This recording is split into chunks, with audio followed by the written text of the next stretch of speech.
Salvete, discipuli. I'm Dwane Thomas from visuallatin.com with some student questions.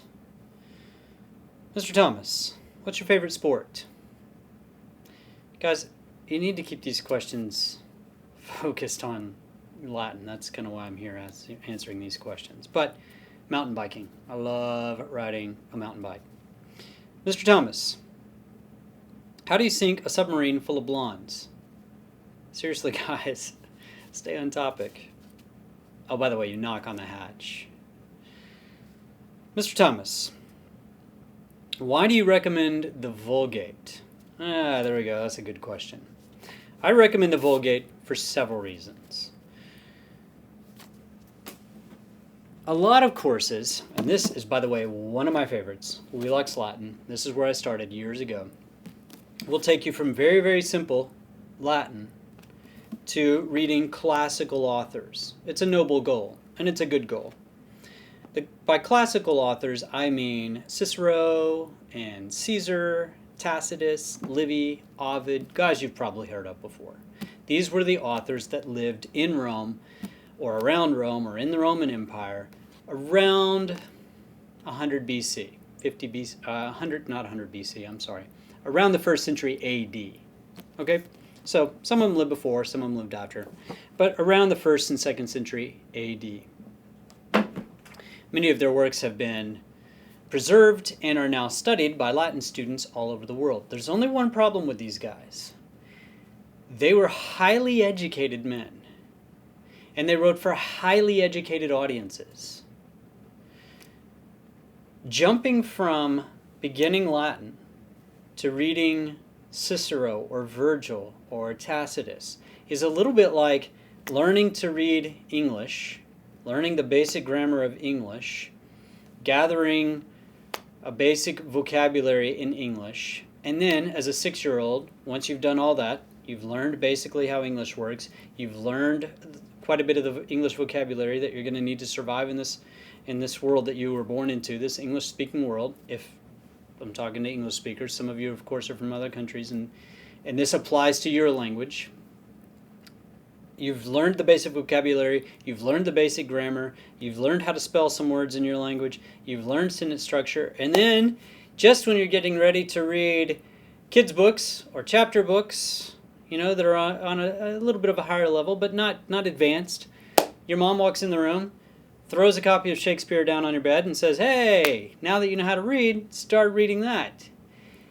That's what a lot of Latin programs do. They take you from beginning, and you get about maybe high beginning, low intermediate level, and the teacher walks in and says, now it's time to start reading Cicero or Virgil. That would be like somebody walking into your room and saying, now that you have a basic grasp of the English language, it's time for Shakespeare. Or even worse, Chaucer or something like that. Great writers, good goals. But the problem is, what about the middle? I wanted to develop some skills as I was working through this language. I wanted to slowly advance to the advanced. What happened to the intermediate? You have on one hand beginner Latin, on the other hand advanced Latin, and quite often there's nothing in the middle. This is where I've inserted in my course, Visual Latin, the Vulgate. Go to the Vulgate and learn there, because guess what? The Vulgate was written for a common audience, and it's written at about a 6th or 7th or 8th grade level, somewhere in there. So you've finished beginning Latin. You're not quite ready for advanced Latin, for Cicero and Tacitus and these guys over here. You need something in the middle. The next best step, and the most logical step, is to start reading the New Testament. Read it in Latin. You're gaining more and more experience in the language. It's an intermediate book. And so you're slowly advancing to the higher level authors in terms of difficulty. But if you're not a Christian, you say, and I don't feel like reading the New Testament. Well, that makes sense. I can understand you saying that. But you know what? And I'm only going to say this briefly. The New Testament is probably the most influential book in the world. It has influenced millions of people. And it's slightly arrogant for you to say, I'm not a Christian, I'm not going to read that. when it has had such profound influence on our world. So if no other reason, if you're just reading it for experience in the language, if for no other reason than that, still go read it. It's a fantastic intermediate level book.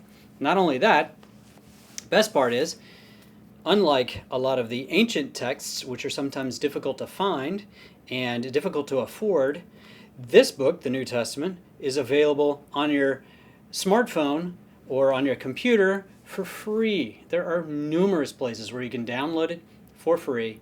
And at one place, biblium.is, you can download it and listen to it while you're reading it. Not only then are you seeing the language, are you reading the language, you're also hearing the language, and Latin is going into your head in multiple different ways. This really enhances your ability in the language. Why do I recommend the Vulgate?